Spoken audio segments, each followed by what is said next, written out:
दोस्तों आप सबन आज चुकल बनी ओम विजय फैशन में। यहाँ पे आप सबन के मात्र 60 रुपए से स्टार्टिंग रेट से साड़ी के कलेक्शन, ड्रेस मटेरियल के कलेक्शन, कुर्ती के कलेक्शन मात्र 150 रुपए से आप सबन के लहंगा के कलेक्शन मिल जाए वाला बा। मैचिंग के भी कलेक्शन मिल जाए वाला बा। ऑनलाइन के सुविधा नहीं बा दोस्तों।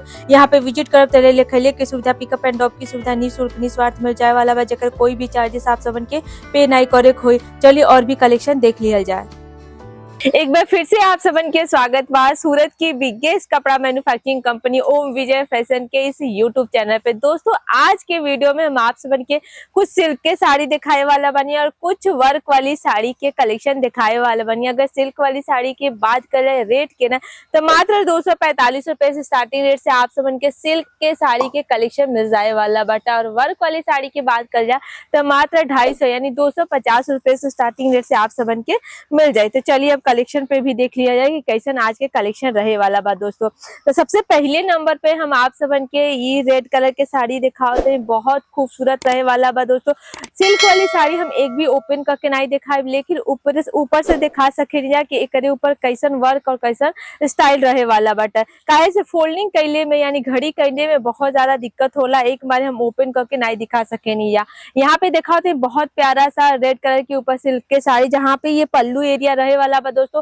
वर्क की बात करें तो पूरी साड़ी में विभिन्न कॉन्सेप्ट देखे के मिल जाए। साथ ही साथ एक ऊपर देखते हैं बहुत प्यारा सा जरकन डायमंड के वर्क देखे के मिल जाए वाला बा। पल्लू पे ये टाइप के टेसस की भी डिटेलिंग देखे के मिल जाए। एक अंदर कलर ऑप्शन की बात कर जाना तो एक अंदर 4 पीसेस के सेट मिली आप सबन के। 4 कलर अलग अलग मिली लेकिन डिजाइन एक ही मिली।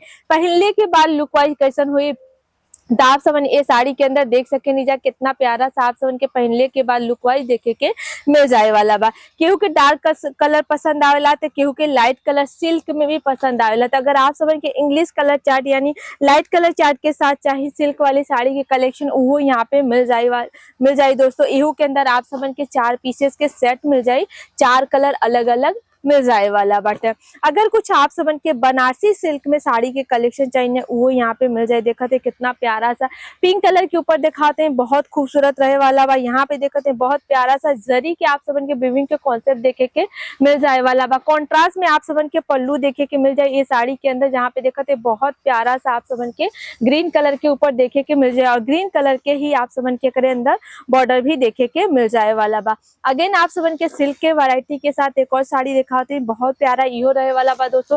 जहाँ पे देखते हैं सिरोस्की डायमंड और जरकन डायमंड के साथ साथ पूरी साड़ी में विभिन्न कॉन्सेप्ट देखे के मिल जाए वाला बा। साड़ी के ऊपर इहू के अंदर आप सबन के 4 पीसेस के सेट मिल जाए, 4 कलर आप सबन के अलग अलग मिल जाए वाला बा। आप सब ओम विजय फैशन विजिट करते हैं तो बहुत सारे सपोर्ट, बहुत सारे सुविधाएं मिल जाए, जैसे रही लिखैले के सुविधा, पिकअप एंड ड्रॉप की सुविधा, निःशुल्क निस्वार्थ मिल जाए, जेकर कोई भी एक्स्ट्रा चार्जेस आप सबन के पे नहीं करे कोई दोस्तों।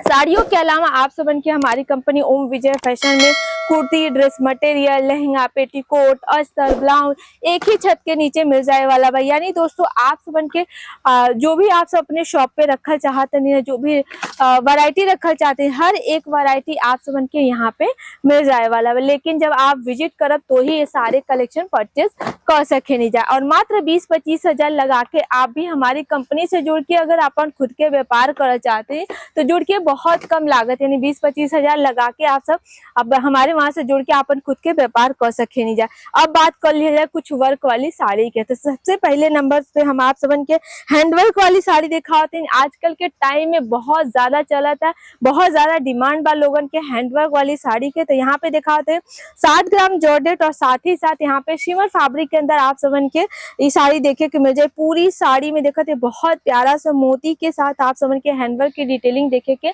मिल जाए वाला। बॉर्डर पे देखते कितना प्यारा सा जरकन डायमंड के भी वर्क देखे के मिल जाए। कलर ऑप्शन एक अंदर बात करते हैं के अंदर आप सबन के 6 पीसेस के सेट मिल जाए, 6 कलर आप सबन के अलग अलग देखे के मिल जाए वाला बा। अगेन आप सबन के जिमीचू फैब्रिक के अंदर हैंडवर्क वाली साड़ी के कलेक्शन दिखाते हैं दोस्तों। बहुत प्यारा ये रहे वाला बा। लहरिया के डिजाइन आप सबन के देखे के मिल जाए और पल्लू पे देखते कितना प्यारा सा हैंडवर्क के ही बहुत प्यारा सा फ्लावर की डिटेलिंग देखे के मिल जाए। साड़ियों के अगर कट के बात करें तो हर साड़ियों के अंदर आप सबन के 6.5 मीटर के कट मिल जाए विथ ब्लाउज के साथ। जी हाँ दोस्तों, प्रॉपर कट मिल जाए वाला बा, जो वर्क वाली साड़ी दिखाओ तनी और जो सिल्क वाली साड़ी के कलेक्शन दिखाओनी। 60-80-100 से जो प्रिंट वाली साड़ी स्टार्ट होला ना, ओकरे अंदर आप सबन के ब्लाउज के पीछे ना मिली, लेकिन 100 से ऊपर वाले जो भी साड़ी अगर आप सब परचेज करते हैं तो विथ ब्लाउज के साथ मिल जाए वाला बा। जिमी जो फैब्रिक के अंदर ये साड़ी दिखाते हैं, मेहंदी कलर के ऊपर रहे वाला बा, बहुत प्यारा सा यहाँ पे जरकन डायमंड और यहाँ तक देखते हैं जरी के भी वर्क देखे के मिल जाए वाला बा। बॉर्डर पे भी देखते हैं बहुत प्यारा सा थोड़ा सा कॉन्ट्रास्ट में धागे के भी वर्क देखे के मिल जाए।